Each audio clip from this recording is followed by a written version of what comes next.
Hello dear students, मेरा नाम अनिल कुमार श्रीवास्तव है। आज जिस घटना पर मैं चर्चा करने जा रहा हूं, वह भारत के पड़ोस में बहुत तेज़ी से घटित हो रहा है। इस पर मैं पहले भी चर्चा कर चुका हूं। इसी के संबंध में संक्षिप्त चर्चा करूंगा। शेख हसीना, जो कि बांग्लादेश की अवामी लीग की नेता भी रही हैं, अवामी लीग के जनक उनके पिताजी मुजीबुर रहमान साहब रहे हैं, जिन्होंने 1969 में पाकिस्तान पीपल्स पार्टी को बुरी तरह से हराया था। ईस्ट पाकिस्तान बांग्लादेश उस समय कहलाता था। वो पांचवा प्रांत था पाकिस्तान का। और वहाँ जनरल टिक्का खान, जो जिसको बूचरा बांग्लादेश कहा जाता है, वो वहाँ का गवर्नर बन कर के आया था। फील्ड मार्शल याहिया खान वहाँ उस समय मिलिट्री डिक्टेटर थे पाकिस्तान के, वो जनरल अयूब खान की जगह पर आए थे। मोटे तौर पर कहने का तात्पर्य ये है कि मुजीबुर रहमान, जिनको बांग्लादेश का गांधी, बंगबंधु आदि नामों से संबोधित किया जाता है, और जिनकी कई जगह मूर्तियां लगी हुई थी, जिनके कई जगह म्यूज़ियम भी थे, उन सभी जगहों पर तोड़ फोड़ जारी है वहाँ के प्रदर्शनकारियों द्वारा। कहा यह जा रहा है कि इसमें जमीयत इस्लामी और बांग्लादेश नेशनलिस्ट पार्टी दोनों मिल कर के काम कर रही है। ये दोनों भारत विरोधी हैं। यही नहीं, बांग्लादेश की एक मुजाहिदीन पार्टी है, वो भी इसमें बढ़ चढ़ कर के भाग ले रही है। आल बांग्ला भी भाग ले रहा है। ये सभी भारत विरोधी चेहरे हैं, जिनको दबाने की कोशिश किया था शेख हसीना ने। 5 बार वहाँ की प्रधानमंत्री रही। अभी 5 ही महीना पहले वहाँ चुनाव हुए थे। अमेरिका ने आरोप लगाया था कि एक तरफा चुनाव हुए थे, पोल रिगिंग हुई थी, चुनाव में भ्रष्टाचार हुआ था। और इस प्रकार से शेख हसीना, जिनके खिलाफ भारी रोष था लोगों में, फिर भी वो चुनाव जीत गई। टर्नआउट बहुत कम था। चूँकि बांग्लादेश नेशनलिस्ट पार्टी बीएनपी की नेता, जो 18 साल के लिए भ्रष्टाचार के आरोप में जेल में हैं, बेगम खालिदा जिया, जो कि पूर्व वहाँ के army chief general Ziaur Rahman की पत्नी हैं, विधवा पत्नी हैं। माना जा रहा है कि उनका बेटा भी उस 12 लोगों की टीम में शामिल होगा, जिसको जो अंतरिम सरकार के लिए चुन रही है वहाँ की मिलिट्री। और ये भी माना जा रहा है कि वहाँ की मिलिट्री की वजह से शेख हसीना ने देश को छोड़ा भी है। शेख हसीना को 45 मिनट का समय दिया था वहाँ की मिलिट्री ने कि भाई इस इतने समय में आप देश छोड़ दीजिए, आपको हम सिर्फ पैसे देने को तैयार हैं। तो शेख हसीना अपनी बहन के साथ और अपने बेटे के साथ भारत आ गई थी। भारत के हिंडन एयरबेस, जो कि गाज़ियाबाद में यानी उत्तर प्रदेश में पड़ता है, वहीं वो उतरी। और वह कहा जा रहा वहाँ के वीआईपी लाउंज में उनको रुकवाया गया है। वहाँ गरुड़ कमांडो ने अपनी पोजीशन ले ली है। वो उनकी सुरक्षा में लगा दिए गए हैं, जो कि वायुसेना का ही एक कमांडो फोर्स है। खैर, जो भी है, 5 महीना पहले जो चुनाव हुए थे, उसमें 300 सीटों वाले बांग्लादेश के पार्लियामेंट में 230 पर उनको विजय मिली थी। अपने सहयोगियों के साथ वो 262 सीटें जीत गई थी, जिसे लैंडस्लाइड विक्ट्री कहा जा सकता है। इसके बाद वो देश की प्रधानमंत्री बनी थी। 5वीं बार उन्होंने प्रधानमंत्री पद की बागडोर संभाली थी। उन्होंने कुछ दिन पहले ही, पिछले महीने, ये घोषणा की थी कि जो स्वतंत्रता सेनानी हैं, उनको सरकारी नौकरियों में 30% आरक्षण दिया जाएगा, या दिया जाता रहा है। जैसे पहले कम था, अब उसे बढ़ाकर 30% कर दिया गया है। मोटे तौर पर आप कह सकते हैं कि जिन्होंने 1971 में बांग्लादेश की आज़ादी में महत्वपूर्ण हिस्सा लिया था, या बांग्लादेश को बनवाने में महत्वपूर्ण हिस्सा लिया था, ईस्ट पाकिस्तान को बांग्लादेश बनवाने में, और अवामी लीग के साइड से लड़ाई लड़ी थी, उन्हें स्वतंत्रता सेनानी, फ्रीडम फाइटर्स का नाम दिया गया है।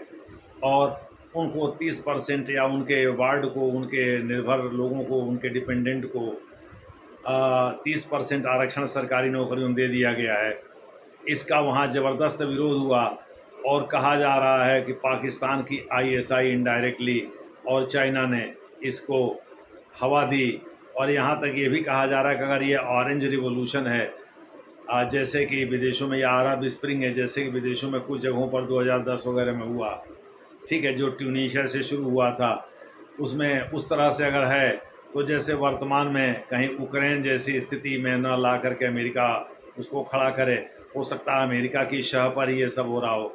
और मोहम्मद यूनुस खान, जो कि वहाँ के बांग्लादेश के ग्रामीण बैंक के जनक माने जाते हैं, वो एक रिवोल्यूशन के लिए जाने जाते हैं, माइक्रो फाइनेंस के जनक माने जाते हैं। बांग्लादेश ग्रामीण बैंक क्या, बांग्लादेश माइक्रो फाइनेंस के जनक माने जाते हैं। गरीब लोगों के कहा जाता है उनके बारे में, गरीब लोगों को उन्होंने मुख्य धारा में शामिल कराने के लिए छोटे छोटे ऋण के माध्यम से काम किया। तो कहा जा रहा है कि अगर वो बनते हैं देश के एडवाइज़र या प्रधानमंत्री, जैसा कि सेना की मंशा है, तो इसका मतलब ये है कि वो अमेरिका के चूँकि पिछलग्गू रहे हैं, कैंप फॉलोअर रहे हैं, तो ऐसा माना जाता है कि अमेरिका भी इसमें दखल दे सकता है। अमेरिका और चीन के बीच चूँकि संबंध अच्छे नहीं हैं, अगर अमेरिका होगा तो पाकिस्तानी सेना आज भी अमेरिका को ही तरजीह देती है। तो पाकिस्तानी सेना से ही जुड़ा हुआ आईएसआई का जो चीफ होता है, जो डायरेक्टर जनरल होता है, वो लेफ्टिनेंट जनरल रैंक का आदमी होता है आर्मी का, और उसे मनोनीत करने का काम वहाँ का आर्मी चीफ करता है।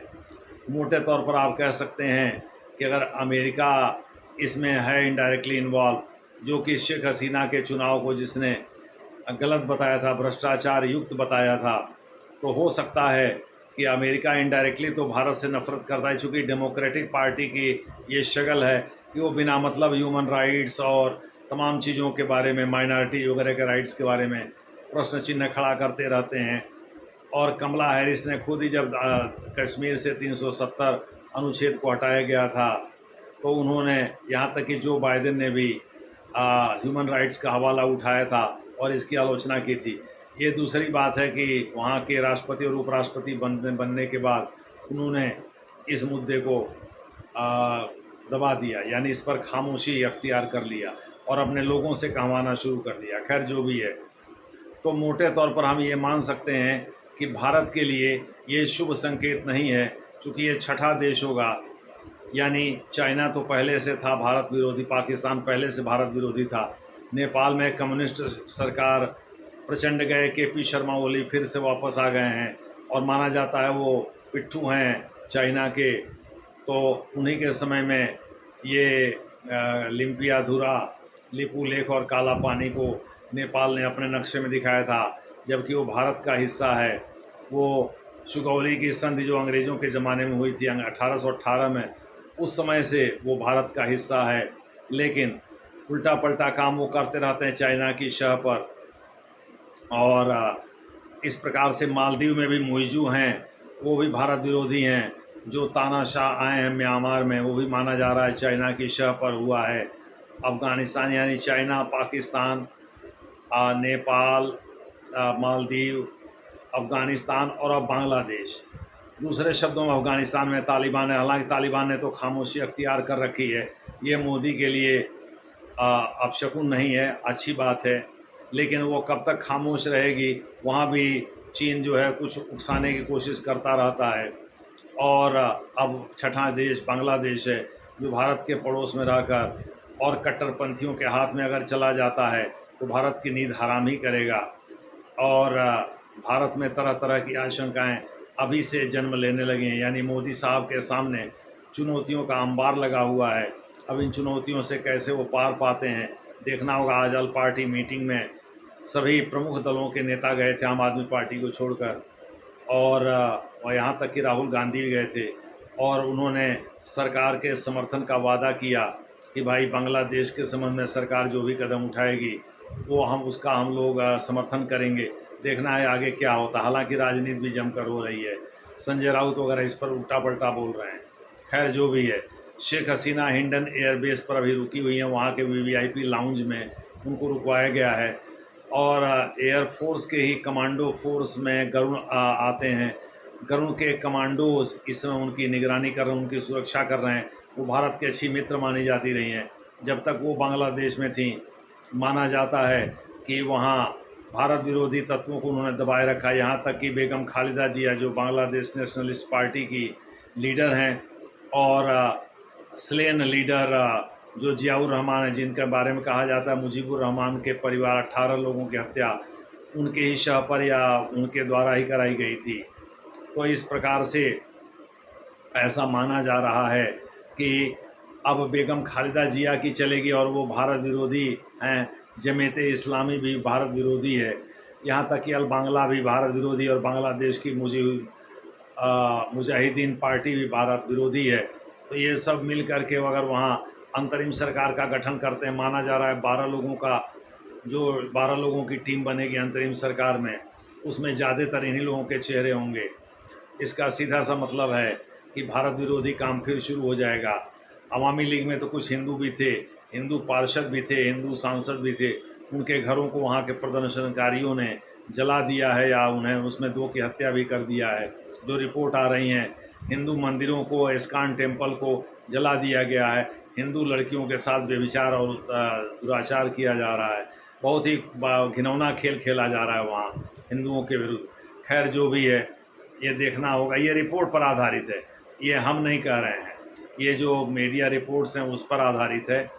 चूँकि हम कोई प्रत्यक्षदर्शी तो हैं नहीं, लेकिन मीडिया रिपोर्ट्स के हिसाब से यही सब वहाँ चल रहा है। अगर ऐसा हो रहा है तो मोदी साहब को सचेत हो जाना पड़ेगा, देश के भीतर के हालात के लिए भी, देश के बाहर के हालात के लिए भी।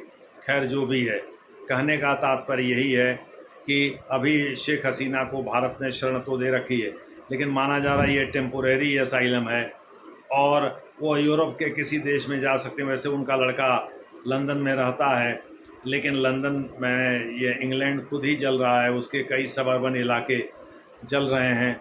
वहाँ 3 लड़कियों की हत्या को लेकर के क्रिश्चियन और मुसलमानों के बीच झड़पें तेज हो गई हैं।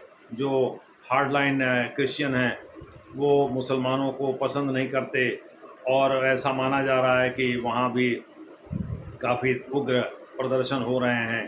तो ऐसे में शेख हसीना को वो शरण देगा कि नहीं देगा, ये कहा नहीं जा सकता, क्योंकि इनको पॉलिटिकल असाइलम ही चाहिए अभी। हालांकि इनके लड़के का कहना है कि ऐसा है कि अब शेख हसीना बांग्लादेश नहीं आएंगी, अब अपने नाती पोतों के साथ वो अपने समय, बचा हुआ समय व्यतीत करेंगी। खैर देखना होगा कि वो क्या करती हैं, लेकिन अभी बहरहाल स्थिति यही है कि बांग्लादेश जल रहा है और भारत विरोधी जो तत्व हैं वहाँ सक्रिय हैं। देखते हैं ये एम्बर, ये लावा कब शांत होता है। अभी तो सुलग रहा है, कब शांत होता है और उसके बाद भारत का रुख क्या होता है आने वाले समय में पता चलेगा। जैसे पता चलेगा हम इस पर फर्दर डिस्कशन करेंगे। हम पहले भी इससे रिलेटेड घटनाओं पर डिस्कशन करते आए हैं। धन्यवाद इसको देखने के लिए।